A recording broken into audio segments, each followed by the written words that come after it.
জীবনে কোনোদিন আমাদের আম্মা জানরা কোনোদিন বলে না হুজুর ক্ষুধার্ত আছি। এক কাপড়ে 3 মাস 6 মাস পার হয়ে গেছে, দ্বিতীয় আর একটা কাপড় নবী কিনে দিতে পারেন নাই, তারপরেও বলেন নাই নবী কষ্টে আছি। কি শান্তি ছিল সেই পরিবারের মধ্যে।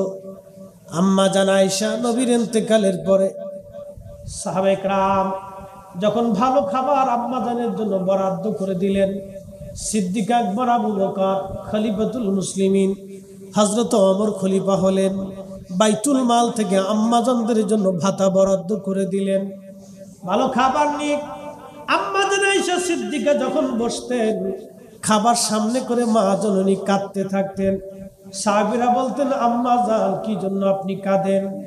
আম্মা জান কেঁদে কেঁদে বলতেন, সাহাবীরা রে, তোমরা আজ আমার সামনে ভালো খাবার আনছো, কিন্তু এমন দিন পার হয়েছে আমার নবীর ঘরে 30 দিন পর্যন্ত চুলায় আগুন জ্বলে নাই। চিৎকার করে বলবেন কি ইয়া রাসূলুল্লাহ। লাকাদ কানা লাকুম ফি রাসূলিল্লাহি উসওয়াতুন হাসানাহ। পৃথিবীর মধ্যে কেন আদর্শের জন্য আল্লাহ নিজে জবান দিয়ে বলেন না উত্তম আদর্শ আছে। এই একজনের জীবনী সম্পর্কে আল্লাহ বলেছেন, হে আমার বান্দারা, আমার নবীর আদর্শই তোমাদের জন্য উত্তম আদর্শ। এই আদর্শের মতো দামি আদর্শ আর কিছু হতে পারে না। একবার জোরে বলা যাবে কি সুবহানাল্লাহ। আমরা সেই নবীর উম্মত।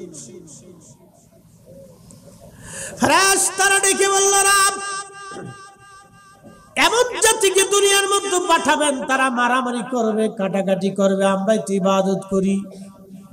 আল্লাহ ডাক দিলেন, ও ফেরেশতারা রে, তোমরা আমার এই বান্দা সৃষ্টি করতে নিষেধ করছিলাম, আজ তাকে দেখো আমার বান্দারা এই মাহফিলের মধ্যে বসে আছে, ওরা জিকিরের মজলিসে জান্নাতের বাগানে বসে আছে, নামাজে আসছে, রোজাতে আসছে, নামাজের কাতারে বসে গেছে। ওদেরকে আমি কাম দিয়েছি, ক্রোধ দিয়েছি, লোভ দিয়েছি, মোহ দিয়েছি, হিংসা দিয়েছি, কামনা বাসনা দিয়ে, অহংকার অহমিকা নেগেটিভ পজিটিভ সব দিছি, ক্ষুধা দিছি, বিবি দিছি, বাচ্চা দিছি, যৌবন দিছি, না দিছি, পেটের ক্ষুধা দিছি, দুনিয়াদারি দিছি, জমি জমা দিছি, জবান দিছি, জিহ্বা দিছি, স্বাদ দিছি, সব আমি আল্লাহ দিলাম। পজিটিভও দিলাম, নেগেটিভ দিলাম। আমার বান্দার আজান করছে, দুনিয়ার সব কাজকে লাথি মেরে ফেলে দিয়ে আমার বান্দা নামাজের কাতারে দাঁড়াইছে। আজকের মাহফিল হচ্ছে উলামায়ে কেরাম বয়ানে বসছে, আমার বান্দারা দুনিয়ার সব কিছু ফেলাই দিয়া জান্নাতের বাগানে বসছে। তোমরাই বলছিলে এই খলিফা দুনিয়াতে না পাঠানোর জন্য। ফেরেশতারা তোদেরকে কাম ক্রোধ লোভ হিংসা মোহ কামনা বাসনা কিছুই দেই নাই, তোমাদেরকে পজিটিভ দিছি, তার কারণে তোমরা ইবাদত করো। আর আমার বান্দারে নেগেটিভও দিলাম। আমার বান্দার সব কিছু লাথি মেরে সব ফেলাই দিয়া জান্নাতের বাগানে আমার বান্দা বসে গেছে। ফেরেশতারা রে, তোরা সাক্ষী থাক, ওরা আমার মেহমান, আমি আল্লাহ আমার বান্দাদের জীবনের গুনাহ মাফ করে দিলাম। মাহফিলে যারা আইছেন লাভ না লস? সময় কি খারাপ গেল? বিরাট লাভবান হয়েছে। যারা চিন্তা করতেছে বাড়ি বসে ওয়াজ শুনতেছে, ওরা খুব লস করে ফেলাইছে। এগুলি বলদ, আন্তর্জাতিক বলদ। হে চিন্তা করছে আমি বিরাট ওয়াজ শুনে ফেলছি, কাজ হয় নাই ভাই। ঘরে বসে ওয়াজ শুনলে তো কাজই হইতো, তাহলে ওই সাহাবাইরা ঘরের মধ্যে বসে রাসূলুল্লাহর কথা শুনে তারা চলে যাইতো। মসজিদে নববীতে আইসে বইসা রাসূলের সামনে থেকে দিন শিখতো না। অতএব ঘরের মধ্যে বসে থেকে আল্লাহি বিল্লাহি তাল্লাহি 4 পয়সাও লাভ হবে না। যদি লাভ পাইতে হয় জান্নাতের বাগানে আপনাকে আসতে হবে। কথা কোন ঠিক কিনা? আর একখানা হাদিস শুনাই, ইমাম নাসাই তার সুনানের ভিতরে চমৎকার করে বিশুদ্ধ সনদে একখানা হাদিস লেখেন। নবীজির সাহাবী ছিলেন আবু সাঈদ খুদরি। তিনি বলেন, আমি হযরত আমির মুয়াবিয়া রাদিয়াল্লাহু আনহু থেকে শুনছি, তিনি বর্ণনা করেছেন, ইন্না রাসূলুল্লাহি সাল্লাল্লাহু আলাইহি সাল্লাম খারাজা আলা হালকাতিন ইয়ানি মিনা সাহাবিহি। আমি এবং আমার নবীজি দুইজন এক সময় আমরা বের হলাম। এমন সময় আমরা যাওয়ার সময় দেখলাম আমার একদল নবীর সাহাবীরা হালকায় করতে বসেছে, হালকায় করতে বসেছে। হালকা আরবিতে বলে হালকা। হালকা মানে মাহফিল। হালকা মানে কি? মাহফিল, বৈঠক, জলসা। খারাজা আলা হালকাতিন ইয়ানি মিন সাহাবিহি, সাহাবায়ে কিরামের এক জামাত সাহাবী বসে হালকা করতেছে। হালকা আরবিতে বলে হালকা। সাহাবীরা বসে হালকা করে আল্লাহর নবী জিজ্ঞেস করলেন, ক্বালা মা জালাসনাকুম, ও আমার সাহাবীরা তোমরা এখানে কি করো? ক্বালা, সাহাবীরা জবাব দিল, নাদউল্লাহি, আমরা আল্লাহকে ডাকতেছি, ওয়া নাহমাদুহু, আল্লাহর গুণকীর্তন প্রশংসা করতেছি, আলা মা হাদানা লিদীনিহি, আল্লাহ এই আমাদেরকে হেদায়েত দিয়েছেন, দিন দিয়েছেন, কোরআন দিয়েছেন। আমরা আগে পথভ্রষ্ট ছিলাম, গোমরা ছিলাম, আমরা নামাজ চিনতাম না, তৌহিদ বুঝতাম না, জীবন্ত মানুষ জবাই করতাম, দিনের বেলায় আমরা মানুষ জেনা করতাম, কাবার চারপাশে নারীদেরকে উলঙ্গ করে আমরা তাওয়াফ করাইতাম, নারীদের 4 পয়সা মূল্য ছিল না, জীবন্ত কন্যা সন্তান আমরা হত্যা করতাম, জীবন্ত কন্যাদেরকে মাটির মধ্যে আমরা কবর দিতাম। এক সাহাবী নবীর সামনে এসে বলেন, ইয়া রাসূলুল্লাহ, আমি আমার 8টা কন্যা সন্তানকে জীবন্ত কবর দিয়েছি। কল্পনা করতে পারবেন কত কঠিন হৃদয়ের মানুষ তারা ছিল। 8টা কন্যা সন্তানকে নিজ হাতে কবর দিচ্ছে, জীবন্ত কবর দিচ্ছে, জীবন্ত কবর। আল্লাহ নবী ডেকে বললেন, সাহাবী, 8টা সন্তান তুমি কবর দিলা, তোমার মনে কি মায়া লাগে নাই কোন সন্তান কবর দেওয়ার সময়? সাহাবী এই মুহূর্তে কেঁদে ফেলেছে, হুজুর 8টা সন্তান কবর আমি দিলাম, জীবন্ত মেয়ে সন্তান। নবী গো, কোনো বেলায় আমার মনে কষ্ট লাগে নাই, কিন্তু শেষ সন্তানটাকে যখন কবর দিচ্ছিলাম আমার মনে বিরাট বড় মায়া লাগছিল। হুজুর, আমি তাকে নিয়ে গেলাম মরুভূমির মধ্যে কবর দেওয়ার জন্য। যখন নিয়ে গেছি মাটি খনন করতেছিলাম, আমার ছোট্ট মেয়েটি আমার সঙ্গে মাটি খুঁজতেছিল। ইয়া রাসূলুল্লাহ, সে আমাকে বারবার বলে, বাবা মাটি খনন করো কি জন্য? আমি বললাম, কিছুক্ষণ পরেই বুঝতে পারবা। সে তখনও জানে না কিছুক্ষণ পরেই সে মারা যাবে। হুজুর, মাটি খনন করার সময় মাটিগুলি আমার জুব্বা, আমার দাড়িতে এসে লাগতেছিল। আমার ছোট্ট মেয়েটি আমার দাড়ির ভিতর থেকে মাটিগুলি পরিষ্কার করতেছিল, আমার গায়ের জুব্বার মাটিগুলি ঝেড়ে ঝেড়ে পরিষ্কার করতেছিল। ইয়া রাসূলুল্লাহ, আমার তখনও মায়া লাগে নাই।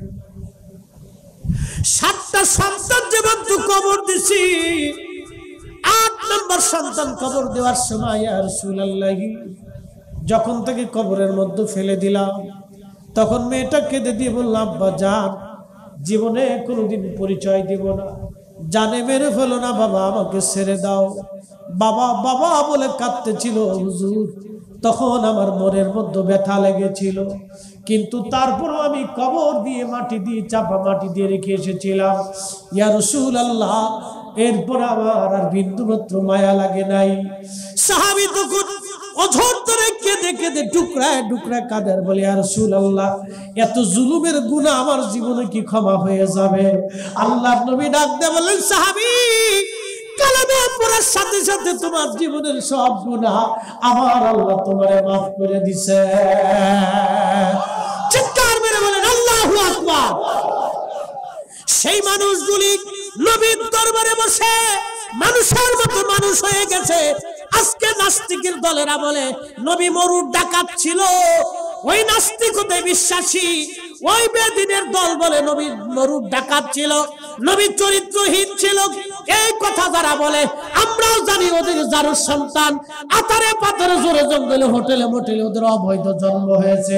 শিয়াল কুত্তা যেইভাবে জন্ম হয়, ওদের জন্মটা এরকম অবৈধ ওইভাবে হয়েছে। কথা বলে ঠিক কিনা? কল্পনা করতে পারবেন যে জীবন্ত 8টা কন্যা সন্তানকে যারা কবর দিয়েছে, কত শক্ত হৃদয়ের মানুষগুলি রাসূলের দরবারে এসে হৃদয়গুলি মোমের মতো নরম হয়ে গেছে। আল্লাহু আকবার, আল্লাহু আকবার। আমরা সেই নবীর উম্মত, আমরা সেই নবীর উম্মত। আমাদের নবী সেই নবী যার মজলিসে বসলে কঠিন হৃদয়ের মানুষগুলি দিলগুলি মোমের মতো নরম হয়ে যায়। আল্লাহু আকবার, আমরা সেই নবীর উম্মত।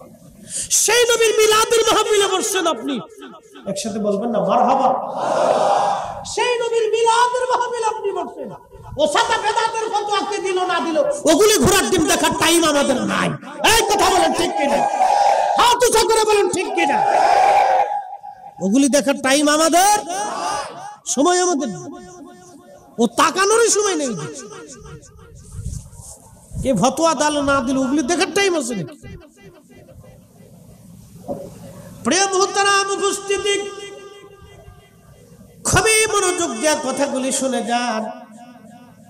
আল্লাহর নবী সাহাবীরা বলল, হুজুর আমরা এখানে বসে না তো আল্লাহ, আল্লাহকে ডাকি। কাকে ডাকি? মনোযোগ দিন, জোরে বলেন কাকে ডাকি? নাদউল্লাহ একটা শব্দ কিন্তু অর্থ ব্যাপক।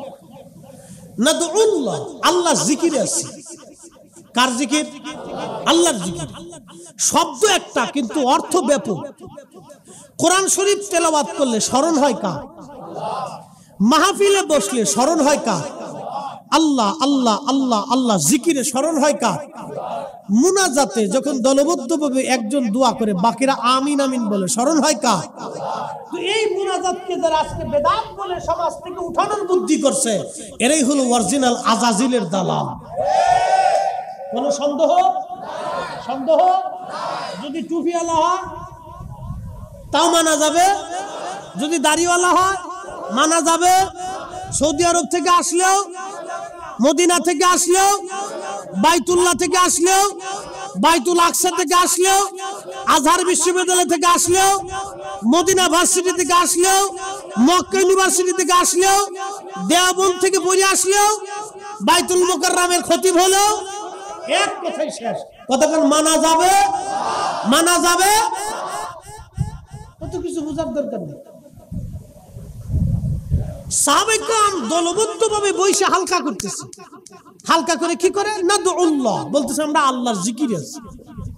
ওয়া নাহমাদুহু, আল্লাহর গুণকীর্তন, প্রশংসা, কৃতজ্ঞতায় আছে। মারহাবা বলো। তো নবীজি জিজ্ঞেস করলেন, তোমরা বসছো কেন? বলে দুই কারণে, দুই কাজ করতেছি। কেন? আহু আলাল মুমিনিন,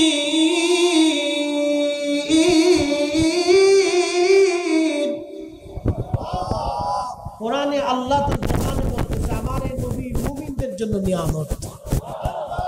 কাদের জন্য? মুমিনদের জন্য নিয়ামত। ওই নিয়ামত পাইয়া মাহফিলে বসছে কারা? সাহাবীরা। কতক্ষণ? ওই নিয়ামত পাইয়া মাহফিলে বসে কারা? তো ঈদে মিলাদুন নবী মানে কি?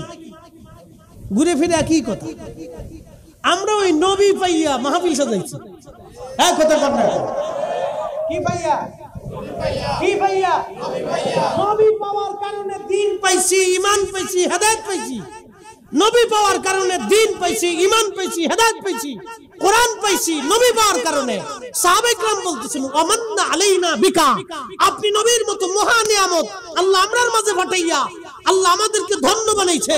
এই জন্য আল্লাহর কৃতজ্ঞতার জন্য আল্লাহকে ডাকতে, জিকিরে ফিকিরে মাহফিল সাজাই আমরা বসে গেছি। আমরাও সুন্নিরা মিলাদুন নবী, নবীর আগমনে সন্তুষ্ট হইয়া খুশি হইয়া এই জন্য আমরা মাহফিল সাজাইয়া জিকিরে ফিকিরে আল্লাহর কৃতজ্ঞতায় আমরা বসে গেছি। কি কথা বলেন ঠিক না বেটা? সাহাবীদের কাজে উদ্দেশ্যে আমাদের কাজে উদ্দেশ্যের ভিতরে মিল আছে না নাই? বেদাত না ইবাদত? যে ছাতা বেদাত করলো, ছাতা ঘোরার ডিম দেখার টাইম আমাদের। এত বেদাত বেদাত করলে লাফাকে দিন করে, তাতে আমার কি আছে? হ্যাঁ, চট্টগ্রাম রাউজানবাসী মাইকের আমার যত দূরে যায় কথাগুলি ভালো করে শুনে যাবেন। সাহাবীরা যখন এই জবাব দিলেন, আল্লাহর নবী একটা প্রশ্ন করলেন, সাহাবীরা কসম করে বলো তোমরা কি এই জন্যই বসছো না অন্য কোনো উদ্দেশ্য আছে? আল্লাহর নবী এরপরে বলেন, সাহাবীরা তোমরা যে দিন পাইয়া হেদায়েত পাইয়া এবং আমি নবীকে নিয়ামত পাইয়া তোমরা মাহফিল সাজাইলা, মাহফিলে বৈশা হালকায় মাহফিলে বৈশা তোমরা জিকির ফিকিরে আল্লাহর প্রশংসায় বসে গেছো। তোমরা যে মাহফিল সাজাইলা সাহাবীরা বলো তো এই মাহফিল তোমরা যে বসছো তোমরা কি এই উদ্দেশ্যেই বইছো না অন্য কোনো উদ্দেশ্য তোমাদের আছে? সাহাবীরা বলেন, আল্লাহু ও নবীজি আল্লাহর কসম করে বলি মা জালাসনাকুম ইল্লা যালিক, আমরা মা জালাসনা ইল্লা যালিক, আমরা এই জন্যই বসছি, শুধু এই কারণেই বসছি, কসম করে বলতেছি আর কোনো কারণ উদ্দেশ্য নিয়ত আমাদের নাই। আমরা সুন্নি যারা আছি মিলাদুন নবীর মাহফিল মূলত নবী পাইয়া, নবী নামক মহা নিয়ামত পাইয়া আমরা আল্লাহর জিকিরে ফিকিরে শুকরে মাহফিল সাজাইয়া তবরক রান্না করে আল্লাহর কৃতজ্ঞতা প্রকাশ করি। কথা কোন ঠিক কিনা? অন্য কোনো উদ্দেশ্য আছে? উদ্বোধক সাহেব আর কোনো উদ্দেশ্য আছে? নাই। আল্লাহি বিল্লাহি তাল্লাহি আর কোনো উদ্দেশ্য সুন্নিদের নাই।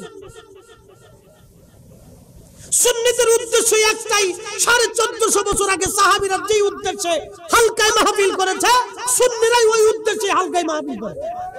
এই কথা বলেন না কেন? জোরে বলেন। 1450 বছর আগে সাহাবীরা যেই উদ্দেশ্যে হালকায় মাহফিল করছে 1450 বছর পরে সুন্নিরা ওই নবী পাইয়াই আল্লাহর মহা নিয়ামত পাইয়া আমরা শুকর গুজার করার জন্য জিকিরে ফিকিরে ইবাদতে দুআয় আল্লাহর প্রশংসা আমরা বসে গেছি। কথা বলেন ঠিক কি না? সাদা মৌলবী খালি বেদাত বেদাতকে চিল্লাইতেছে। তার বেদাতের প্রতি আমরা কি আসে যায় বাপ? মনোযোগ দেন। নবীজি জিজ্ঞেস করতেছেন তোমরা কসম করো এই উদ্দেশ্য ছাড়া আর কি কোনো উদ্দেশ্য আছে? সাহাবায়ে কেরাম বললেন না ইয়া রাসূলুল্লাহ, আল্লাহর কসম করে বলি আমরা আর কোনো উদ্দেশ্য নেই, আমরা হালকায় মাহফিলটা কায়েম করছি শুধুমাত্র দ্বীন ও হেদায়েত এবং আপনি নবী নামক মহা নিয়ামত আল্লাহ আমাদের মাঝে দিয়েছে, এজন্য আল্লাহর গুণকীর্তনে কৃতজ্ঞতা প্রশংসা আল্লাহর জিকিরে ফিকিরে আমরা বসে গেছি। মারহাবা। আল্লাহ সুনানুন নাসাইর হাদিস, একবারে বিশুদ্ধ হাদিস। আল্লাহর নবী বলেন সাহাবীরা তোমরা মনে করছো আমি তোমাদেরকে অবিশ্বাস করতেছি। সাহাবীরা মূলত না, আমি তোমাদেরকে অবিশ্বাস করি নাই। সাহাবীরা রে আমি তোমাদেরকে অবিশ্বাস করি নাই। ফাতানি জিবরিল আলাইহিস সালাম, ইন্নামা আতানি জিবরিল আলাইহিস সালাম, নিশ্চয় জিবরাইল আলাইহিস সালাম আমার কাছে আসছে, আসার পরে আখবারনি আমাকে খবর দিয়ে গেল তোমাদের এই মজলিস খানা দেখে আমার আল্লাহ, আমার মালিক, আমার মাওলা ইউবাহিমুকুমুল মালায়েকা, সব ফেরেশতাদের সামনে তোমাদের এই মাহফিল খানা দেখে, তোমাদের এই মজলিস খানা দেখে আমার মালিক আমার আল্লাহ জিব্রাইলকে পাঠায় দিয়েছে। আমার কাছে জিব্রাইল খবর দিয়ে গেল তোমাদের এই মাহফিল খানা দেখার পরে আমার আল্লাহ সব ফেরেশতাদের সামনে আল্লাহ তোমাদেরকে নিয়ে অহংকার করতেছে, গর্ব করতেছে। একবার চিৎকার মেরে বলা যাবে কি আল্লাহু আকবার? আরো জোরে কোন আল্লাহু আকবার। এই অ্যাটেনশন, আমার দিকে তাকাবেন, আদার্স অন্য দিকে তাকানোর সুযোগ নাই। ইম্পর্টেন্ট হাদিস, খুব গুরুত্বপূর্ণ। ও মোল্লা খালি বেদাতের তালাশ করে বেড়াইতেছে। ও চোখে চশমা পড়ছে কালা, তো দুনিয়া কি দলা দেখবে? চশমা পড়ছে লাল, তো দুনিয়া লালই দেখে। ও চশমা পড়ছে বেদাতের চশমার জন্য দুনিয়া খালি বেদাত দেখে। ও বেদাতের চশমা লাগিয়েছে, দুনিয়া খালি বেদাত দেখে। যেদিকে তাকায় খালি মনে করে ওরটাই ঠিক আর বাকি সব বেদাত। ও মনে করে ওরটাই ঠিক আর বাকি সব বেদাত। খালি একটাই কথা, নবীর জমানায় ছিল নাকি? মানে ও বুঝাইতে চায় যে ঈদে মিলাদুন নবী সাল্লাল্লাহু আলাইহি ওয়াসাল্লাম এই ব্যানারে এই মাহফিলে এই পদ্ধতিতে নবীর জমানায় ছিল না। আরে নবীর জমানায় ও পদ্ধতি ওই সিস্টেমে তবলিগে সিললে মিললে নবীর জমানায় ছিল না। দেখা আমাকে, আমার ঘরে 38টা হাদিসের কিতাব আছে, আমি সব কটা খুলে দেবো, আমার একটা হাদিস দেখাইতে হবে, একটা হাদিস দেখাইতে হবে। নবীর জামানায় কোন সাহাবীরা তাফসীরুল কুরআন মাহফিল দিয়েছিল, খতমে বুখারী মাহফিল দিয়েছিল, ওই আপনার ইসলামী মহাসম্মেলন দিয়েছিল, ওই তারপরে আপনার ইসলাহি মাহফিল দিয়েছিল, বিশ্ব ইজতেমা দিয়েছিল। এইরকম কোন সাহাবী এই নামে বেনামে ব্যানারে কোন সাহাবী মাহফিল দিয়েছে, আমাকে একটা হাদিস দেখাইতে হবে। খালি বগি যোগী। মিলাদুন নবীর নাম শুনলে শরীরে চুলকানি আসে, কারণটা কি? পিছনের কারণ হলো শয়তানে খুসা নবী বিদ্বেষের অন্তরে দানা বাইধে গেছে, রাসূলের শান ওর সহ্য হয় না। কথা কোন ঠিক কি না? বিদ্বেষ আর অন্য কিচ্ছু না, আর অন্য কিচ্ছু না। মোহতারাম উপস্থিতি, এই মজলিসটাকে নিয়ে অহংকার কার? আসতে বলতে হবে, অহংকার কার? ইউবাহিবিকুমুল মালায়েকা, আল্লাহর নবী বলতেছেন তোমাদেরকে দেখা হে সাহাবীরা, তোমরা যে দিন পাইয়া আমি নবী পাইয়া মাহফিল দিছো, এই দৃশ্যকালে দেখে আল্লাহ সমস্ত ফেরেশতাদের সামনে তোমাদেরকে নিয়ে অহংকার করতেছে। তাহলে আজকের এই মাহফিল নিয়ে অহংকার কার? কার? তো মাহফিল কি বেশি বেশি হবে না কমে যাবে? বেশি হবে, বেশি বেশি আসতে হবে, বেশি বেশি দিতে হবে। এই মাহফিলে যারা সহযোগিতা করে, যারা আসে, যারা দেয়, যারা বুদ্ধি দেয়, সবাই আল্লাহর দরবারে মকবুলকৃত বান্দা। আর যেটা বিরোধিতা করবে, শয়তানি করবে, ফাজলামি করবে, ও জাহান্নাম ছাড়া ওর কোনো রাস্তা নেই। এই মাহফিল খুব দামি জায়গা, খুব দামি জায়গা। এটা বুঝতে হবে আমাদেরকে, এখান থেকে দিন শিখে যেতে হবে। যে মাটির নিচে আজ উপরে বসে আছেন, আগামীকাল এই মাটির নিচে ঘর হতে পারে। এখানে কে আমরা আগামীকাল কবরে চলে যাবো আমরা কেউ জানি না। আগামী মুহূর্তে আজকে যদি আপনার মৃত্যু হয়ে যায়, কত মাহফিল থেকে ফেরার পথে মানুষ মৃত্যু হয়ে গেছে। এক মাহফিল গেলাম মুন্সিগঞ্জের শ্রীনগর, মাহফিল শেষ করে দোয়া করে বাসার থেকে বিদায় নিয়ে বের হচ্ছে, এমন সময় হয়েছে। বললাম কি মারামারি ধরাধরি হলো কিনা, কি ফাসাদ বাঁধলো? লোকেরা না হুজুর, একজন মুসল্লি ও আষ্টুয়ার শুনে দোয়া খায়ের করে তাবারক নিয়ে বাড়ি যাইতেই উঠানে যায় স্টক করে মারা গেছে, ঘরের ভিতরে ঢুকতে পারে। আমি বললাম লোকটার জীবনের বুলন্দ নসিব, যে জীবনের শেষ সময়টা সে আল্লাহর বেহেশতের বাগানে কাটাই দিয়ে গেছে। তার জীবনের বুলন্দ নসিব, যে জীবনের শেষ সময় আল্লাহর কাছে দোয়া করে ক্ষমা চাইয়ে তারপরে কবরে চলে গেল। তো মাহফিল থেকে বাড়ি যাবেন কোনো গ্যারান্টি নেই, উঠে যাবেন কোনো গ্যারান্টি নেই। আগামীকাল এই কবরই আমার ঘর হতে হবে। আজকে মৃত্যু হলে কালকে আসরের ভিতরে আপনাকে দাফন কাফন করা হবে, মাগরিবের আগে যে কোনো মূল্য আপনাকে দাফন করা হবে, আমাকে দাফন করা হবে। কারণ লাশ এর পরবর্তী পিরিয়ড গেলে এটা গন্ধ হতে হবে, গন্ধ ছুটবে। গন্ধ কিভাবে ছুটে? শরীর পচে যায় না, পায়খানার রাস্তা দিয়ে একটা পোকা বের হবে, এই পোকাটা সমস্ত শরীরে ছড়াই যায়। আহা, কোটি কোটি টাকার মালিক, বিলিয়ন ট্রিলিয়ন কোটি টাকার মালিক, বড় বড় গ্রুপ ইন্ডাস্ট্রির মালিক মরে গেল করোনাতে, ছেলে তার বাবার লাশের পাশে গেল না, প্রিয়তমা স্ত্রী লাশের পাশে যায় না করোনার ভয়ে, যদি আমার করোনায় মারা। বাংলাদেশের কোটি কোটি টাকার মালিক মারা গেছে, নাম বলবো না। বিখ্যাত ধনীরাই করোনার সময় করোনা রোগে মারা গেছে। রিক্সাওয়ালা মরে নাই, কিন্তু যার অফিস পর্যন্ত যাইতে 7টা গেট, প্রত্যেক দিন শ্রিং শ্রিং করে ওষুধ মারছে। আমার এক ম্যানেজার বলতেছে, হুজুর আমরা ব্যাংকের নাম বলবো না, কারণ ওয়াজ তো শুনতে পারে। ম্যানেজার বলতেছে, হুজুর আমরা ব্যাংকের ম্যানেজিং ডাইরেক্টর যিনি, সে মারা গেছে করোনা রোগে। বলেন তো হুজুর, 7টা গেট তার অফিসে ঢুকার সময় প্রত্যেকটা গেটেই করোনার ওষুধ মারছে, নিজে মাস্ক পরিয়ে, হাতে ওষুধ মারে, প্লেটে ওষুধ মারে, ডাইনিং এ ওষুধ মারে, রুমে ওষুধ মারে, বাথরুমে ওষুধ মারে, করোনা তারপরও তারে ছাড়ছে না, ধরে বেলাইছে। আমি বললাম দেখেন কত রিক্সাওয়ালা রিক্সা চালাইতেছে, এবারে করোনায় ধরছে না। কত ভিক্ষুক ভিক্ষা করে বেড়াইতেছে, ওরে করোনায় ধরে নাই। আমি মাহফিলে হাজার হাজার মানুষের, লক্ষ লক্ষ মানুষের ভিতরে করোনার সময় মুসাফা করছি, আমার হাত বাড়াই দিচ্ছে, মুসাফা করছি। অনেকে করোনা মনে করে ধরবে টাকা, করোনা চল না,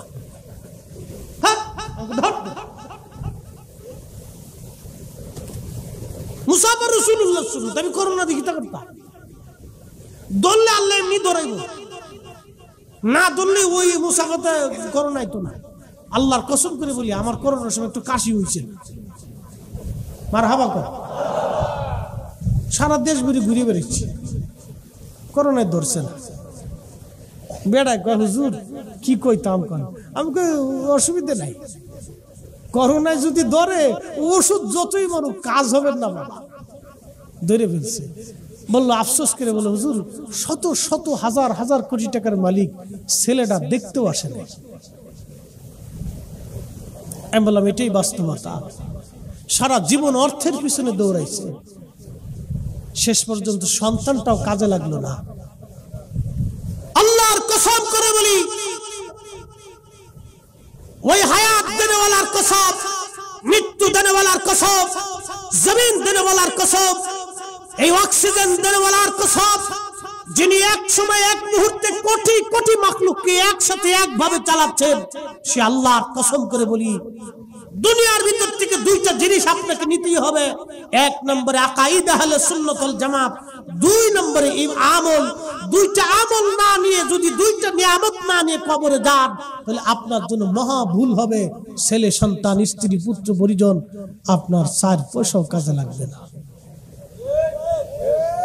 আল্লাহ কোরআনে এক আয়াতে এইভাবে ওয়াজ করতেছে, ইন্নাল্লাযীনা আমানু ওয়া আমিলুস সালিহাতি উলাইকা হুম খায়রুল বারিয়া।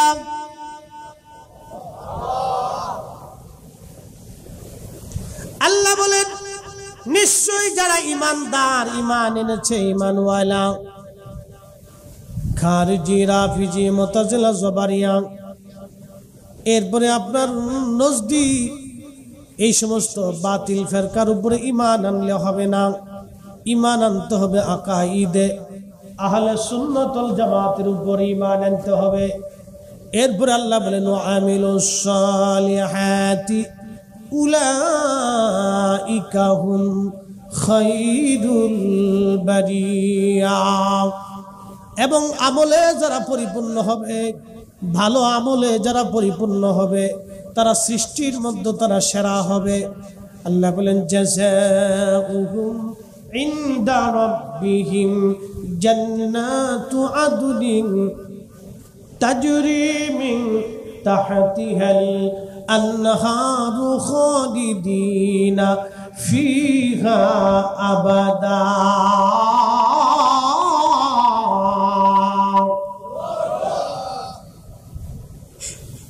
আমি আল্লাহ তাদের জন্য একটা পুরস্কার রাখছি, জান্নাত, যার নিচ দিয়ে নদী প্রবাহিত হবে। একটা শরবতের নহর, আর একটা দুধের নহর হবে, আর একটা মধুর নহর, আর একটা হবে আপনার পানির নহর। 4টি নহর হাউজে কাউসার থেকে উৎপত্তি হয়ে জান্নাতের নিচ দিয়ে প্রবাহমান হবে। এত সুন্দর, যার বর্ণনা করে কোনোদিন শেষ করা যাবে না। কোন চোখ কোনোদিন অনুমান করে নাই, দেখে নাই, কোন হৃদয় কোনোদিন অনুমান করতে পারে নাই এত সুন্দর হবে। জান্নাতের নদী, জান্নাতের পাহাড় এত সুন্দর হবে, কোন চোখ অনুমান করতে পারে নাই, কোন চোখ দেখতে পারে নাই, কোন হৃদয় তা অনুমান করতে পারে নাই, অনুধাবন করতে পারে নাই, এত সুন্দর হবে। শুধু জান্নাতের রমণীদের কথা বলে দিয়ে যায়।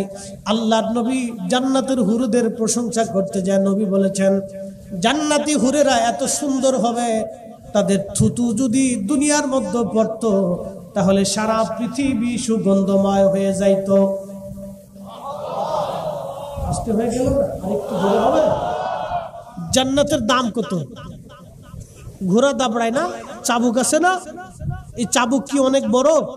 ছোট্ট একটা চাবুক, সাথে রশি, একটা ছোট্ট লাঠি। জান্নাতের এই চাবুকের এত দাম, সমস্ত পৃথিবী বিক্রি করলেও যে অর্থ হবে জান্নাতের একটা চাবুকের সমান হবে না। আসতে হবে না জোরে হবে? সবার শেষে যে জান্নাতে যাবে আল্লাহ তার 10টা দুনিয়ার সমান একটা জান্নাত দিবে। হেতে দুই কি পাগলের মতোই যাবো না, কোনো তাল খুঁজে পাইব না। সবার শেষে জান্নাতে যাবে, বুঝতে পারছেন? জাহান্নামের ভিতরে যে পুরাইয়া জ্বালাইয়া লাইটিয়ে চুবড়াইয়া ফিডিয়া সামড়া চুমড়ে উল্টে পাল্টাইয়া মাইরিয়ে দুইরিয়া লক্ষ কোটি কোটি বছর পরে নবীজির সুপারিশে পরে জান্নাতে যাবে। সবার শেষে এ জান্নাতে যাওয়ার পরে প্রথম গেটে যাওয়ার পরে বুঝবে বিরাট একটা জমিন আল্লাহ তারে দিবে, 70,000 বছরের রাস্তা। দেখে পাগল হয়ে যাবে, আমার আর লাগতো না। পরে আর এক দরজায় ঢুকাবে, হেতে দেখার পরে আল্লাহ আরো লাগবে। এরপরে আল্লাহ বলে যে তোমার আর লাগবে না, বলে না আল্লাহ আরো লাগবে। এরপরে আল্লাহ আরো এক বড় আর একটা দেখাবে, হে ডাবল। হেতে দেখার পরে পাগল হয়ে যাবে, আর এক দরজা নেওয়ার পরে দেখে আবার পাগল হয়ে যাবে, আল্লাহ এটা লাগবে। আল্লাহকে তোমার পরে আর লাগতো না। পরে আল্লাহ নিজে হাসি দিয়ে বলবে, বান্দা যা, তোর 10 দুনিয়ার সমান একটা জান্নাত দিয়ে দিবে। আল্লাহ মনে কিপটিয়া, অভাব টভাব আছে আল্লাহ। আল্লাহ রাব্বুল আলামিন তার রাসূল ডেকে বললেন, ওই হুর, দুনিয়ার মধ্যে একটা বার যদি থুতু নিক্ষেপ করতো, দুনিয়ার সারা পৃথিবী সুগন্ধময় হয়ে যাইতো। হুরের থুতু যদি এত সুন্দর হয়, তাহলে হুরটা কত সুন্দর হবে। আল্লাহ রাব্বুল আলামিন এই নিয়ামত আল্লাহ জান্নাতের ভিতরে বান্দাকে দিয়ে দিবে। 10টা দুনিয়ার সমান একটা জান্নাত বান্দাকে আল্লাহ পাক সর্বনিম্নতম দিবে। তাহলে এবার চিন্তা করেন তো, কত বিরাট বড় জান্নাত আল্লাহ বানাইলেন শুধুমাত্র এই মানব জাতির জন্য, আমাদের জন্য আল্লাহ বানাইছেন। জাযাউহুম ইনদা রাব্বিহিম জান্নাতু আদনিন তাজরি মিন তাহতিহাল আনহার। কতদিন এই জান্নাতের মধ্যে তারা থাকবে? আল্লাহ বললেন, খালিদিনা ফিহা আবাদা, চিরদিন চিরস্থায়ী ভাবে তারা এই জান্নাতের মধ্যে থাকবে, জান্নাতের ভিতরে ঢুকবে, আর কোনোদিন তারা বের হবে না। একবার জোরে বলা যাবে কি মারহাবা। সালাতুল ইয়া রাসূলুল্লাহ,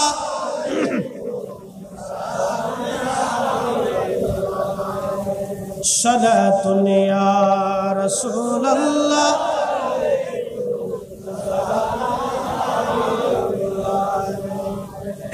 খবর লও ইয়া রাসূলুল্লাহ, খবর লও মেরে মাওলা মেরে আকা, খবর লও সালাতুন ইয়া সালামুন ইয়া। প্রিয় মুসলমান, এই জান্নাত আল্লাহ দিবেন চিরদিন, কোনদিন আর শেষ হবে না। বিরাট বড় জান্নাত আল্লাহ দিবে। আজকে দুনিয়াতে আসি, কালকে দুনিয়াতে নাই। এই ছোট্ট পৃথিবীর জন্য আমরা কতই না পারাপারি করলাম, কতই না মারামারি করলাম, কতই না মানুষ ঠগাইলাম, প্রতিবেশীরে ঠগাইলাম, ভাই ভাইকে ঠগাইলাম, বাবারে খাবার দেয় না, মারে কষ্ট দেয়।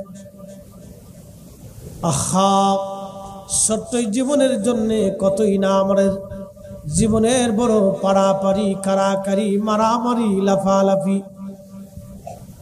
হ্যাঁ যুবক, আপনাকে বলছি, দুনিয়ার ভিতরে যদি 3টা নিয়ামত আপনি চান, তো বাবা মার খেদমত করে যাওয়া লাগবে। 1 নম্বর নিয়ামত দীর্ঘ হায়াত, 2 নম্বর নিয়ামত আপনার দুনিয়ার সম্পদ, 3 নম্বর নিয়ামত ইজ্জত। একটা ইজ্জত আর একটা দৌলত আর একটা হায়াত। ইজ্জত, দৌলত, হায়াত। ইজ্জত, দৌলত, হায়াত, 3টা জিনিস যদি পৃথিবীর মধ্য থেকে নিতে চান, ঘরের মধ্যে যদি বাবা মা থাকে, কালকে থেকে সেবা শুশ্রূষায় লেগে যাবেন। বাবা মার মনে কষ্ট দিবেন না। বাবা মা সন্তানকে যেইভাবে লালন পালন করে, ওইভাবে বাবা মাকে লালন পালন করবেন। আল্লাহর কসম করে বলি, 3টা নিয়ামত দুনিয়াতে পাবেন। 1 নম্বর ইজ্জত, 2 নম্বর দৌলত, 3 নম্বর হায়াত। একবার জোরে বলা যাবে কি মারহাবা। নগদ পাবেন, নগদ আল্লাহ দিবেন, বাকি ঝুঁকি নেই। ইজ্জত, দৌলত, হায়াত। যেইভাবে বাবা মাকে আপনাকে লালন পালন করছে, ওইভাবে করতে হবে। মনে করছেন 2 প্লেট ভাত দিয়ে আর ওষুধ দিয়ে একবারে বড় কিছু করে ফেলছেন, না। ওয়াসাল কারণী জীবনে কোনোদিন রাসূলুল্লাহর দর্শে বসে একটা হাদিস শুনেন নাই, কোরআনের একটা আয়াত শুনেন নাই। সুদূর ইয়ামানের কোন অঞ্চলে পাহাড়ি পরিবেশে ছাগল চড়াইতেন। একজন ছাগলের রাখাল পৃথিবীর কত শ্রেষ্ঠ দাবি ব্যক্তি হয়ে গেল। ছাগলের রাখাল ছিলেন ওয়াসাল কারণী, তার পরিচয় ছাগল চড়াইতেন, এই ছাগলের দুধ দহন করতেন তিনি ওয়াসাল কারণী। আল্লাহর নবীকে সাহাবীরা বললেন, ইয়া রাসূলুল্লাহ, ওয়াসাল কারণী কেন আপনার দিদারের জন্য আসে না? সে যদি আপনাকে এতই ভালোবাসে। আল্লাহর নবী বললেন, সাহাবীরা রে, আমার ওয়াসাল কারণীর একটা কারণে সে আসে না, তার ঘরের মধ্যে একটা মা আছে, মা অন্ধ। ওয়াসাল কারণীর মা ছাড়া আর কেউ নাই, মায়ের ওয়াসাল কারণী ছাড়া আর কেউ নাই। আমার ওয়াইস যেখানে যায় মাকে কাঁধে করে নিয়ে ঘুরে বেড়ায়, মারে গোসল দেওয়ায়, মার জন্য রান্না বান্না করে মায়ের খাবার দেয়, মায়ের চুল আশ্রয় দেয়, মায়ের কাপড় চোপড় ধৌত করিয়া দেয়, মায়ের আসবাবপত্র তৈরি করে দেয়, বিছানা তৈরি করে দেয়। একবার জোরে বলা যাবে কি মারহাবা? বুঝার চেষ্টা করুন, রাসূলুল্লাহ কোথায় আর ওয়াসাল কারণী কোথায়? মার সাথে যে ব্যবহার করতেছে রাসূলের দপ্তরে খবর হয়। আল্লাহু আকবার।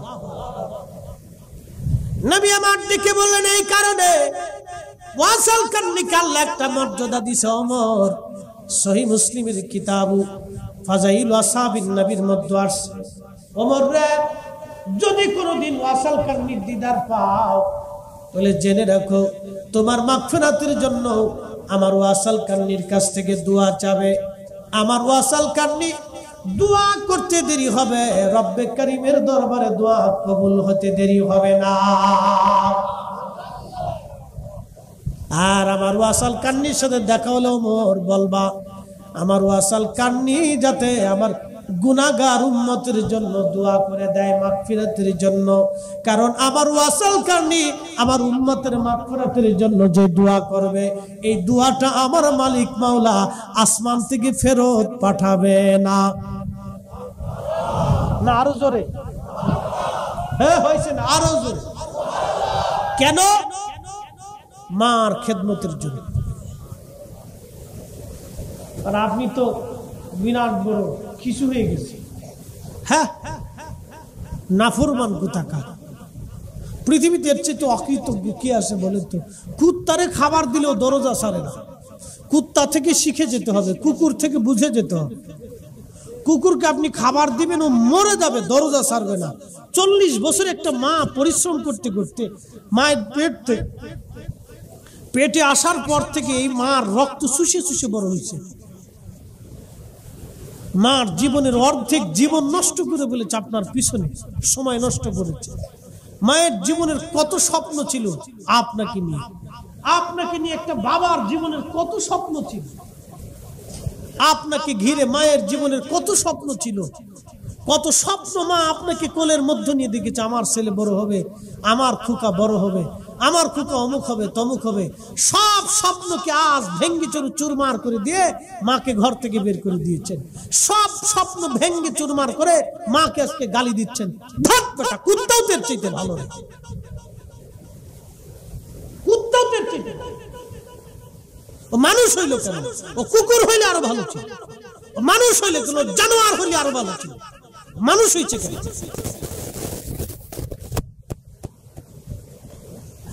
আমি নবী না মানিলাম, কি যে ভুল করিলাম। আমি নবী না মানিলাম, কি যে ভুল করিলাম। ভস্মে ঢালিলাম ঘি, মানুষ হইয়া ভবেতে আসিয়া। মানুষের করিলাম কি, মানুষ হইয়া ভবেতে আসিয়া। মানুষের করিলাম কি। সালাতুন ইয়া রাসূলুল্লাহ।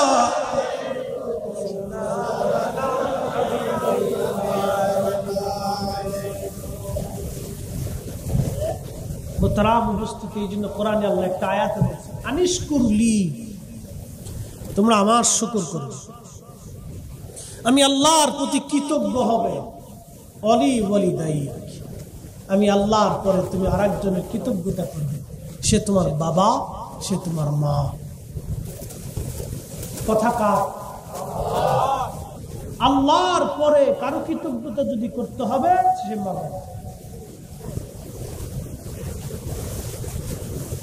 রাউজানবাসী যেখান থেকে আমার কথাগুলো শুনেন, মাইকের আওয়াজ যত দূরে যায়, ঘরের ভিতরে মা বোনেরা আসছেন, শ্বশুর বাড়িতে আপনি আসেন, ও বোনেরা আপনাদের প্রতি আমার নসিহত, শ্বশুর বাড়িতে আপনি আসলেন, স্বামীকে নিয়ে অনেক মেয়েরা জুদা হয়ে যায়। আপনাদের চট্টগ্রামে কি বলে, আমাদের ফরিদপুরের ভাষায় বলে জুদা, আলাদা হয়ে যায়। কিছুদিন বিয়ে হলো, 6 মাস 1 বছর, শ্বশুর শাশুড়ির সাথে বেমানান, মানে না, বনে না। ওই মেয়েকে বলবো, বোন তোমার বাবা মার সাথে তোমার বনিবানা হলো, শ্বশুর শাশুড়ির সাথে তোমার বনিবানা হলো না, কারণ কি? বোন আমার, তোমাকে কৃতজ্ঞ হতে হবে। এই ভদ্র মহিলার জন্য তুমি একটা স্বামী পাইছো। এই পুরুষ লোকটা 40টা বছর ধরে পরিশ্রম করে করে তোমাদের একটা সুন্দর ঘর উপহার দিয়েছে, তোমার একটা সুন্দর জীবন উপহার দিয়েছে। বৃদ্ধ মানুষটা 60 বছর ধরে এই বৃদ্ধ লোকটা পরিশ্রম করে করে তোমার একটা সুন্দর সংসার দিল, তোমার একটা জীবন দিল, তোমার একটা সুন্দর বাড়ি দিল, তোমাকে একটা স্বামী উপহার দিয়েছে। এই বৃদ্ধ লোকটা ঘরের মধ্যে যে বৃদ্ধা মা আছে, এই বৃদ্ধামান নারীটা ঘরের মধ্য থেকে তোমাকে পরিশ্রম করে করে তোমার জন্য বাড়ি সাজাইলো, তোমার জন্য ঘর সাজাইলো। বৃদ্ধার চিন্তা, আমার ছেলে হয়েছে, নাতি হবে, নাতি নিয়ে সুখের সংসার চলবে। তুমি আজ বেমানান হয়ে ঝগড়া ফাসাদ করে ওই মা থেকে তুমি জুদা হয়ে গেলা, মার মনে ব্যথা দিয়ে তুমি আলাদা হয়ে গেলা, স্বামী নিয়ে তুমি আলাদা হলা।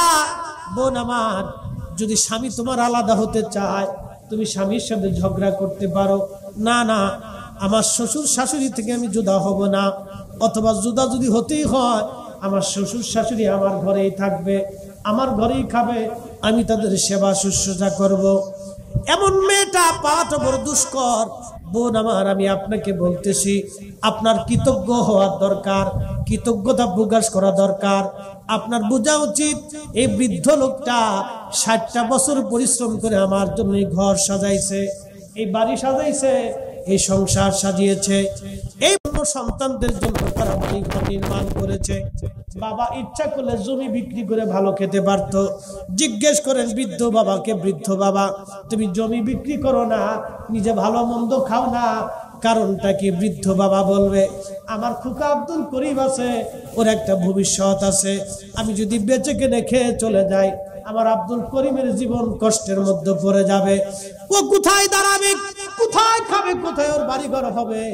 একটা বাবা সন্তানের চিন্তায় জমি জমা বেচে না, সন্তানের চিন্তায় সে মন্দ খাইয়ে যায়, ভালো মন্দ সে খায় না। ইচ্ছা করলে ভালো মন্দ কিনে খেতে পারত, কিন্তু আব্দুল করিমের চিন্তায় 60 বছর এইভাবে পার করে দিল।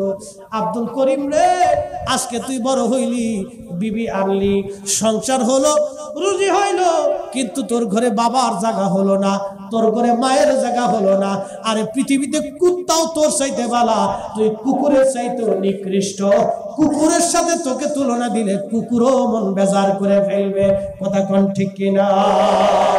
এই সন্তান বলার চাইতে কুত্তা বলা হাজার গুণ ভালো, ওটা ফালার চাইতে কুত্তা বলা ভালো, এই ফালার চাইতে কুত্তা বলা ভালো। আমার কথা শুনতে খারাপ শোনা যাবে, কিন্তু বাস্তবতা নিরিখে বলতেছি, বাংলাদেশের 100% পরিবারের ভিতরে 50%ই সমস্যা। ভাই ভাইয়ের সাথে কি দারুণ মিল, এক খাতায় ঘুমায়, একসাথে চলে, বিয়ে করার পরে যুদ্ধ লেগে যায়। কারণটা কি? তার মানে আমাদের নারী সমাজ কি এই পরিবার থেকে কোনো শিক্ষা দীক্ষা পায় না নাকি? আমাদের প্রাথমিক বিদ্যালয়গুলি থেকে কি তারা শিক্ষা পায় না? আমাদের হাই স্কুল থেকে কি তারা শিক্ষা পায় না? আমাদের কলেজ ইউনিভার্সিটি কি তারা শিক্ষা পায় না? কয়দিন আগে বাংলাদেশের ঢাকা ইউনিভার্সিটির এক শিক্ষক তিনি বলেছেন, ঢাকা ইউনিভার্সিটি না জগন্নাথের এক প্রফেসর, তিনি বলেছেন মেয়েরা বোরকা পরে কলেজে আসার দরকার নাই, কলেজে ইউনিভার্সিটিতে পড়তে হলে বোরকা ছাড়া পড়তে হবে, ওর জন্মের ভিতরে ভেজাল আছে। পরিপূর্ণ হারামজাদা, এই কথা বলে পরিপূর্ণ হারামজাদা। নিজের জীবনে একটা মানুষ বানাইতে পারে নাই, আর বিশ্ববিদ্যালয়ে বসে বসে অমানুষ বানাইতেছে।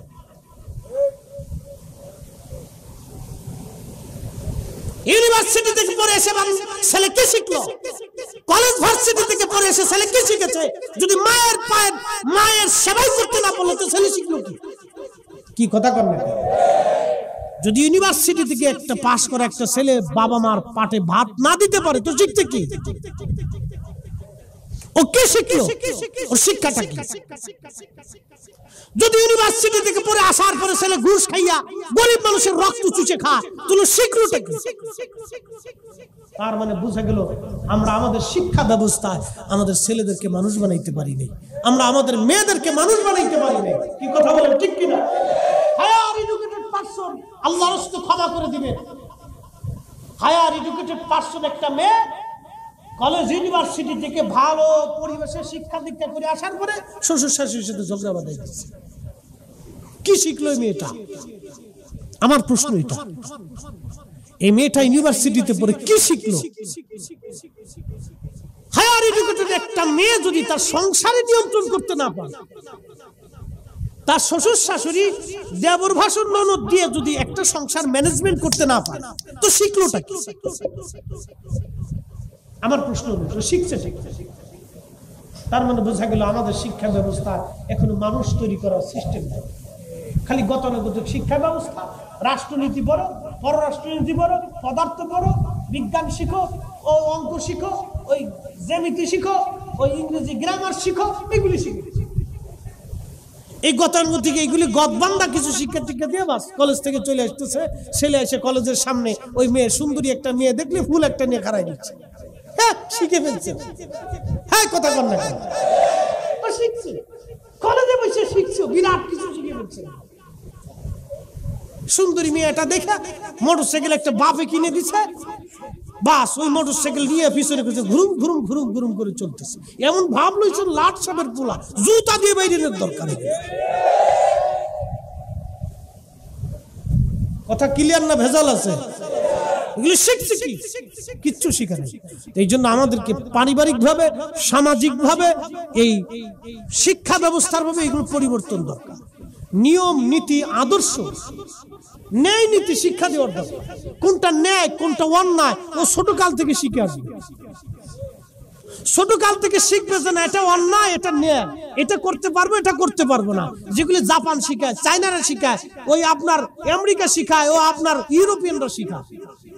ওদের ছোট্ট কাল থেকে স্কুলে যাইয়া, আমাদের দেশে ছোট্ট বাচ্চা কেবল ওয়ানে পড়ে, ওর বই হলো 10টা। কি কথা কর না কেন? ওই বই নিতে পারে না, ওর মা কাঁধে করে বই নিয়ে যায়, মা কাঁধে করে বই নিয়ে যায়। আমার মেয়েরা এই স্কুলে পড়ে, ওর মা কাঁধে করে বই নিয়ে যায়। আমাকে বই কয়টা? 10টা। আমাকে মাশাআল্লাহ সেরি বলছে, আমার মায়ের জান শেষ। আমি বললাম যে সারা জীবন আমরা কি পড়ছি? কি অঙ্ক, ইংরেজি, বাংলা আর আরবিটা পড়ছি। মাদ্রাসায় মক্তবে আরবি শিখছি, আর ওর 10টা বই ধরাই দিচ্ছে ছোটকালে। 10টা বইয়ের ওজন ওর ব্রেনের ভিতর ঢুকবে না, এখনই ব্রেন স্টপ করবে। এগুলি কি চলতেছে আমি জানি না কিছু। কি শিক্ষা ব্যবস্থা নতুন হলো আমি বুঝলাম না কিছু। উন্নত বিশ্বগুলি যায় দেখেন, ওই ছোট ছোট বাচ্চাদেরকে এত বই দেয় না। ওরা কি করে? ওদের নিয়ম হলো ওই বাচ্চাদেরকে রাস্তায় চলা শিখায়, ঘরে শিখায়, পরিষ্কার পরিচ্ছন্নতা শিখায়, হাত পা ধোয়া শিখায়, গোসল করা শিখায়, মানুষের সাথে সুন্দর আচরণ শিক্ষা দেয়। এগুলি শিখায়। চুরি চুট্টামি করা যাবে না, মানুষ ঠকানো যাবে না, ন্যায় নীতি শিক্ষা দেয়, দুর্নীতি করা যাবে না, প্রতিবাদ শিখে, অন্যায় কাজ খারাপ, এটা খারাপ কাজ, এটা ভালো কাজ, এটা এগুলি শিখায়। আর আমরা মুসলমানের বাচ্চা হয়ে আমার দেশের ছোট বাচ্চা আর একজনের আম চুরি করে খায়। মা শিখে দিয়ে কয় যা তোর ওই চাচার আম গাছ থেকে আম চুরি করে নিয়ে গে। কি মার মা চিন্তা করে মুড়ি সর্বনাশ, গান জুটি কোথাকার। মনে কষ্ট নিয়ে না, এগুলি সামাজিক ব্যাধি, সামাজিক ব্যাধি এগুলি। আমাদের দেশের ছেলেরা কি করতেছে এখন নতুন জানেন? নাম দিছে কি গ্যাংস্টার না কি কয়, কিশোর গ্যাং। এই সব কটার ধরে ধরে আইন নিয়ে কাপড় উষা করিয়ে সিটকিনি কষা দিয়ে ওর পাশাপাশি কায়দা মতো পিটাইতে হবে। কথা বল না, ওর গ্যাংস্টার সুদা করে দিতে হবে, বাপটাকে বলতে হবে। আমি ফরিদপুরের ছেলে, ওই শটাঙ্গে নগদে বিশ্বাস করি, ওর কাপড় উষা করে সব কটা ধরিয়ে দেয় সিটকিনি কষা ছিলেন চিকন চিকন বেয়ার, এগুলো তোর জাগা মতো পিটাইতে হবে। একদিন কায়দা মতো পিটাই দিল, বাপ ডাকতে দিল, গ্যাংস্টার ছুটে বেলাইতে হবে বাইরে। কথা কর না কেন? এগুলো আমার বাচ্চার জন্য নিরাপদ, আমার মেয়ে, আমার বোন, আমার ভাতিজা, আমার ভাগ্নির জন্য অনিরাপদ। রাস্তা দিয়ে ওদের কারণে ওরা চলতে পারে না, রাস্তা দিয়ে ওদের কারণে ওরা চিন্তিত থাকে। আমার ছেলের নিরাপত্তা নাই, আমার মেয়ের নিরাপত্তা নাই। ওই গ্যাংস্টার ফ্যাংস্টার, ওই গানজুটি ফানজুটি, এই বদমাশ চোর ডাকাতের জন্য এদেশ আমাদের পূর্বপুরুষরা স্বাধীন করে নাই। আমরা দেশ বসবাস করি ওদের কাছে মাথা নত করার জন্য না। কথা বলেন ঠিক না? পিটাইয়ে সোজা করে দিত, সামাজিক ভাবে প্রতিরোধ করে তুলত। এতটুকু বয়সের ছেলে গ্যাংস্টার হয়ে গেছে, ওর গোষ্ঠী শুদ্ধ পিটাইত। এগুলি তো খুব খারাপ জিনিস। আগামী দিনের ভবিষ্যৎ আমাদের অন্ধকার। নিত্য নতুন এক একটা স্টার বেরিয়েছে, কি একটা ফাইজলিমি দেশে শুরু হয়ে গেছে। প্রিয় মুহতারাম উপস্থিতি, এই মজলিসগুলি হলো আমাদের দিন শিখে দেওয়ার জায়গা। রাসূলের সুন্নাতের জিন্দেগি যদি আমরা গঠন করতে পারি, আল্লাহ রাসূল আমাদের মাঝে আসছিলেন, নবীর আগমনে আমরা যেই রকম খুশি হব, রাসূলুল্লাহর জীবন বিধান নিয়ে আমরা তো এরকম খুশি হতে হবে। কথা বলেন ঠিক না বেঠে? রাসূল আসছে, আমরা খুশি না বেজার? আল্লাহু আকবার। এই রবিউল আউয়াল মাস আসলে প্রত্যেকটা আশিক রাসূলের হৃদয় দুলা দেয়। কথা বল না কেন? ভালো লাগে না? অনেক মজা লাগে। আমার আজকে মুতুল্লি, মসজিদের মুতুল্লি, আমার বিরাট বড় মসজিদ, আল্লাহ হাউজিং মসজিদ, 60 থেকে 5,000 মুসল্লি। তো আগে তো হেরা পড়াইছে, নাম কইতাম না, 10 বছর মুতুল্লি মহোদয় আজকে বলতেছে, হুজুর মিলাদুন নবীর মিলাদ দরকার আছে না? আমি বললাম হ্যাঁ আলহামদুলিল্লাহ দরকার তো আছে।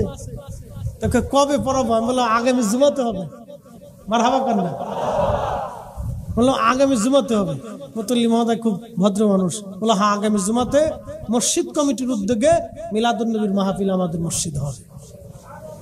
মারহাবা কর, মারহাবা। সব কোয়ালিটির মানুষ মিলাদ শরীফ পড়ে, কে কমি, কে দেওবন্দি, কে জামাতি, কেউ তবলিগি, সব আমাকে শ্রদ্ধাও করে, খুব সম্মান করে। আমি যখন কথা বলি তখন যুক্তিকতার সাথে বলি, যার ফেরত দিতে পারে না, খুব মহাব্বতের সাথে বলার চেষ্টা করে। যে জন্য সব কথাগুলি তারা কবুল করে নেয়।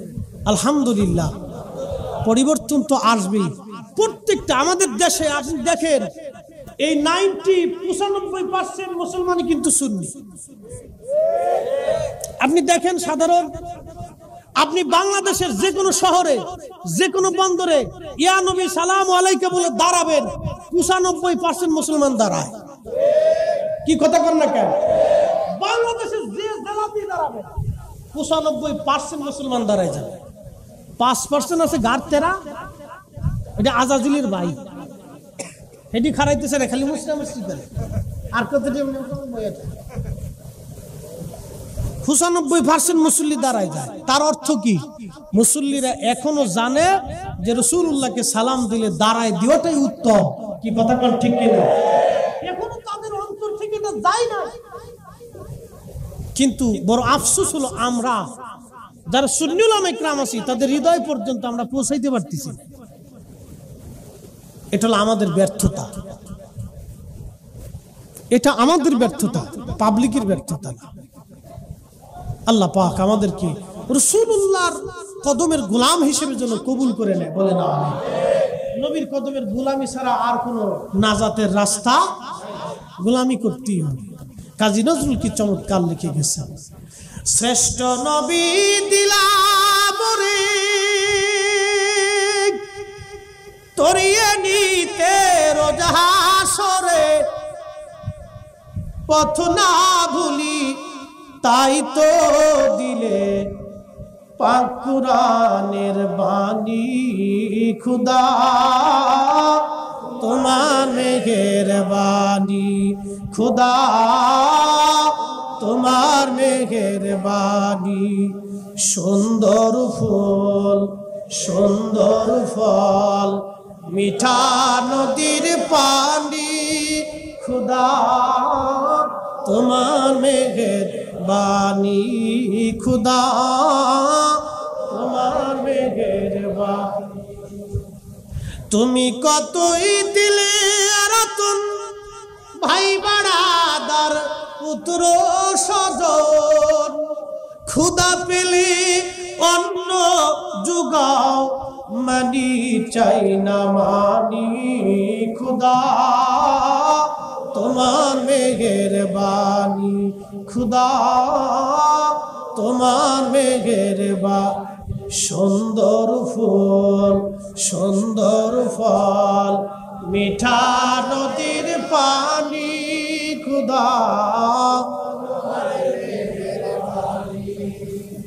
প্রিয় রাউজানবাসী, পৃথিবীতে রাসূলুল্লাহ আসছে।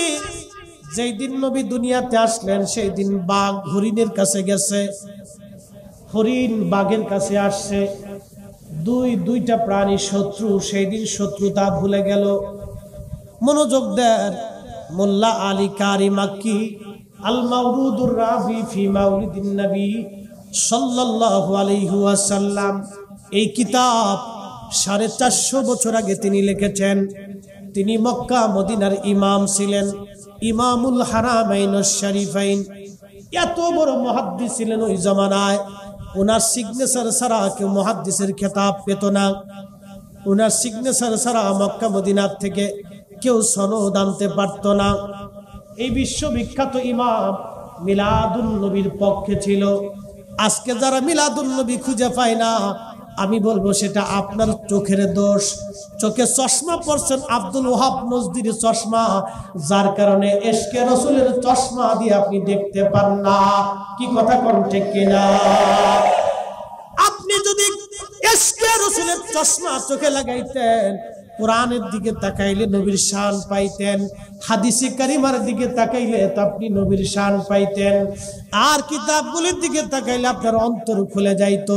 মূলত সমস্যা আপনার চোখের সমস্যা, অন্তরের সমস্যা বন্ধু, কিতাবের সমস্যা না, দলিলেরও কোনো সমস্যা না।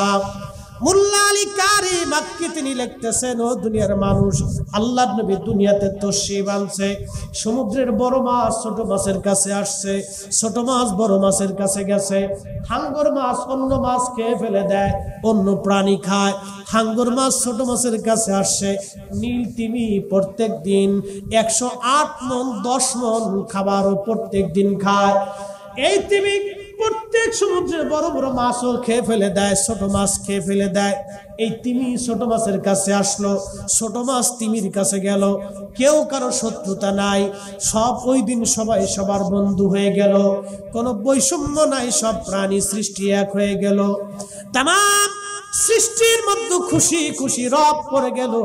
সব মাখলুকেরা খুশি রাতি সজ্জে একজন আরেকজনের কাছে যায়, শুনছো রাহমাতুল লিল আলামিন জগতে আসছে। চিৎকার মেরে বলা যাবে কি মারহাবা। রাহমাতুল লিল আলামিন আপনি উম্মতের জাবিন, গুনাহগারের অতি আপনজন আল্লাহর নবী, নূরের নবী গো, আপনি আমার জীবনের জীবন। সালাতুন ইয়া রাসূলুল্লাহ, সালামুন ইয়া হাবিবাল্লাহ, আলাইকুম সালাতুন ইয়া রাসূলুল্লাহ, আলাইকুম সালামুন ইয়া হাবিবাল্লাহ। সমগ্র সৃষ্টিগুলি খুশিতে মাতোয়ারা হয়ে গেল যখন আজাজিল এক পাশে বসে কাঁদে। আল্লাহর নবী বলেন, উম্মতের আরে শোনো, আজাজিল পৃথিবীতে 3 বার কেঁদেছিল। যখন আল্লাহ তাকে তার দরজা থেকে বিদায় করে দিল তখন কেঁদেছিল। যখন আমি নবী দুনিয়াতে তরশি বানলাম, আজাজিল এক কোনায় বসে গভীরভাবে সে কান্নাকাটি করেছিল। সমগ্র সৃষ্টি সেই দিন খুশিতে মাতোয়ারা, আন্দোলিত হয়ে গেল সেই দিন। এই জন্য রবিউল আউয়াল মাস আসলে আশিকে রাসূলদের হৃদয়ের ভিতরে নারা লাগে, ভালো লাগে, ভালো লাগে। কথা বল ঠিক কিনা? আর শয়তানের মনে বেদাত বেদাত বেদাত বেদাত, ওর বেদাত জিকির করতে করতে জীবন চলে যাবে। আর আমরা রাসূলের ইশকে দুরূদ পড়িয়া, মাহফিল কইরা, নবীর পক্ষে স্লোগান দিয়া, রাসূলুল্লাহ সম্মান শুইরা, ওয়াজ নসিহত করে, কান্নাকাটি কইরা আমরা নবীর সুপারিশ নিয়ে যাব ইনশাআল্লাহ। কথা কোন ঠিক কি না? ও বেদাত বেদাত করতে করতে জীবন শেষ হয়ে যাবে। হতভাগা, বদনসিব। একটা কথা বলি, নবীর পক্ষে থাকার জন্য কপাল লাগে। কি লাগে? কি লাগে? হালিমাতুস সাদিয়া আইছিল সবার শেষে, গাদা ছিল দুর্বল, হেতে জিমে জিমে আইছে, গাদা লড়তে পারে না। উট খাবার না পাইতে পাইতে উটের দুধ শুকাই গেছে। হালিমাতুস সাদিয়া বলেন, দুনিয়ার মানুষ শোনো, অভাবের তাড়নায় খাইতে না পেরে আমার ছোট্ট কলিজার ধন, আমার কোলের বাচ্চাটাও পর্যন্ত দুধ পেত না, সারা রাত কান্নাকাটি করত খাবারের অভাবে। আমি হালিমা এতটাই দরিদ্র হয়ে গেছিলাম। আমি আসছি সবার শেষে, এসে দেখি তায়েফের সব নারীরা, মক্কা থেকে যত ধনী বাচ্চা ছিল সব বাচ্চা নিয়ে চলে গেছে, একটা বাচ্চাই পড়ে রয়েছে। জিজ্ঞেস করলাম কে? বলে আব্দুল্লাহর ছেলে, বেচারা মারা গেছে, মা আছে এতিম। স্বামীকে বললাম, স্বামী এমনি তো আমরা বড় অভাবী, খাবারের অভাবে আমি তো নিজেই শুকাই গেছি, এই বাচ্চাটা নিলে কি করে তাকে খাওয়াবো? আর এতিম, তাকে কে খরচ ভরণ পোষণ দিবে? চলেন স্বামী ফিরে চলে যাই। স্বামী আমার ডাক দিয়ে বলল, হালিমারে একবারে খালি হাতে ফিরে চলে যাব? বাচ্চা নেই বা না নেই, চলো তো একবার চেহারাটা দেখে আসি। কি লাগে? নবীর পক্ষে থাকার জন্য কি লাগে? কি লাগে? কোটি টাকা হলেও হবে না। বিরাট বড় অক্সফোর্ড ইউনিভার্সিটির চ্যান্সেলর আর মিশর আল আজহার মদিনা ইউনিভার্সিটির চ্যান্সেলর হলেও কাজ হবে না। কপাল লাগে। কি লাগে? কপাল লাগে, নসিব লাগে। পক্ষে থাকাটাও নসিব লাগে। আপনি বিরুদ্ধে চলে গেলে আল্লাহর কসম করে বলি, রাসূলের কিচ্ছু যায় আসে না। আপনি ঠিক বললেও ঠিক, না ঠিক বললেও ঠিক। কি কথা বললেন? ঠিক বললেও ঠিক, না ঠিক বললেও। আপনি পক্ষে থাকলেও নবীর ইজ্জত বাড়ে না, না থাকলেও রাসূলের ইজ্জত কমে না। বরং নবীর পক্ষে থাকাটা আমাদের নসিব, কপাল। কপাল। কি কথা কও? কি লাগে? একসাথে বলেন তো, কি লাগে? হ্যাঁ, বুঝে গেছে। হালিমাতুস সাদিয়া বলতেছেন, একটা নজর দেখার জন্য গেছি। হাই হাই হাই, এত সুন্দর মানুষ হতে পারে আমি কল্পনাও করতে পারি। ত্রিভুবনের প্রিয় মুহাম্মদ এলো রে দুনিয়ায় রে সাগর দেখবি যদি আয় রে সাগর আকাশ বাতাস ধুলির ধারা বেহেশতে আজ জয় করিল নীল রে লাজ। আজকে খুশির ঢল নেমেছে ধূসর সাহারায় রে সাগর আকাশ বাতাস দেখবি যদি আয় রে সাগর আকাশ বাতাস দেখবি যদি। কবি কাজী নজরুল আন্ডার মেট্রিক। কি মেট্রিক? Under matric. মানে মেট্রিকের নিচে, নাম ছিল দুখু মিয়া। মার খুব অভাবের সংসারে, খাবার পেত না, দুঃখের সংসার। রুটির দোকানে কাজ নিয়েছিল পেটের দায়ে। হাই হাই হাই, এ ছেলে বাংলাদেশের না পৃথিবীর এক নাম করা কবি হবে কে জানত। কোনদিন মাদ্রাসাতেও তেমন আসা যাওয়া ছিল না, কিন্তু রাসূল কারীমের পক্ষে ছন্দ দেখছেন তার। আমি যদি আরব হতাম, মদিনারি পথ, সেই পথ দিয়ে হেঁটে যাইতেন নূর নবী হযরত, নূর নবী হযরত। আল্লাহ কবির আখিরাতের মর্যাদা বুলন্দ করে দিন বলে। কত শান রাসূলের লিখে গেছে, কত প্রশংসা গাথা সুন্দর সুন্দর ছন্দ দিয়ে লিখে গেছে। কলিজাটা ভরে যায় কবির এই দৃশ্যগুলি দেখে। আন্ডার ম্যাট্রিক নবীর পক্ষে থাকার জন্য কি লাগে? কথা কর না, কি লাগে? কবি তো দেশে আরো আছে, সাহিত্যিক তো দেশে আরো ছিল, কিন্তু কাজী নজরুলের মতো রাসূলের শান কেউ লিখে যেতে পারে নাই, ঠিক কিনা? কি লাগে?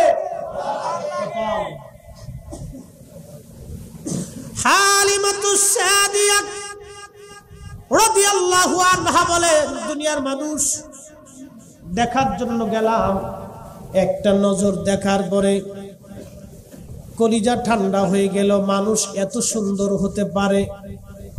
জান্নাতি রেশমের কাপড় দিয়ে উপরে এবং নিচে সাদা, উপরে ছিল সবুজ। নবীজির বক্ষ বরাবর ছিল সবুজ, নিচে ছিল সাদা, জান্নাতি রেশমের কাপড়। আল্লাহর নবীকে পেঁচিয়ে রাখা ছিল জান্নাতি রেশমের কাপড় দিয়ে। এতই চমৎকার সুঘ্রাণ আমি হালিমা জীবনে কোনোদিন পাই নাই। এত সুন্দর মানুষ হতে পারে কল্পনাও কখনো আসে নাই। দেখার পর আমি হালিমা পাগল হয়ে গেলাম। স্বামীরে ডাক দিয়ে বললাম, স্বামী পয়সা করি না পাবো, কিন্তু এই ছেলে ছেড়ে আমি তাইফে যাব না। ঘুম থেকে জাগানোর জন্য বক্ষর উপর থেকে আমি রেশমের কাপড় সরাইয়া নরম বুকের উপরে আমি আলতো করে মেসেজ করতেছিলাম জাগানোর জন্য। আমার নবীর ঘুম ভেঙে গেল। আমার চেহারার দিকে তাকায় নবী একটা মুস্কি হাসি দিলেন। হাসিটা এত সুন্দর, এতই চমৎকার, আমি হালিমা এক হাসিতেই পাগল পারা হয়ে গেলাম। কি লাগে? হ্যাঁ, কপাল লাগে। সাইকেল হাদিস হলে হবে কি? এক সাইকেল হাদিস ওয়াজ করতেছে, আমাদের দুরুদে আমাদের দুআয় নবী করিম সাল্লাল্লাহু আলাইহি সাল্লামকে আল্লাহ মাকামে মাহমুদ দিবে। কত বড় দোয়া আল্লাহ রে! ওরে আজাজিল কোথাকার, মুখতে ঠিক মতো পানি নিতে নাই, ওর দুআয় বলে নবী মাকামে মাহমুদ পায়। শয়তান কোথাকার, জুতা দিয়ে বাইরিনের দরকার। এগুলি যখন আমরা প্রতিবাদ করি তখন আমরা হয়ে যাই বেদাতি। কি কথা কন না কা? আমরা না কই বেদাতি, হক কথা গুলোকে বেদাতি। বেদাতি বুঝে কি? বেদাতি বুঝে না, আমরা বুঝি না কিছু। আমার আর দুআয় নবী মাকামে মাহমুদ পাইছি। কত বড় গাধার ঘরের গাধা, আজাজিল কোথাকার। শয়তানও জীবনে এরকম কল্পনা করে না। কি কথা কন? শয়তানও এরকম কোনোদিন চিন্তা করে না, আজাজিল এরকম চিন্তা করে না। নাম দিছে সাইকুল হাদিস। এবারে সাইকুল হাদিস বানাইছে কেনা? চাকরি দিল কেটে বেড়া নকল করে ফাঁস করছে মনে। খুব মনোযোগ দিয়ে হালিমাতুস সাদিয়া বলেন, দুনিয়ার মানুষ আমি আর একটু দেখলাম নবীজির জুলফি মুবারকের মাঝখান 27টা কিতাবে ঘটনা আসছে। মোল্লা আদি কারি রহমাতুল্লাহ আল মাউরিদির মধ্যে লেখেন 27টা কিতাবের হাওয়ালা দিয়ে একসাথে জোরে বলবেন কি মারহাবা। কোন জাল ঘটনা না।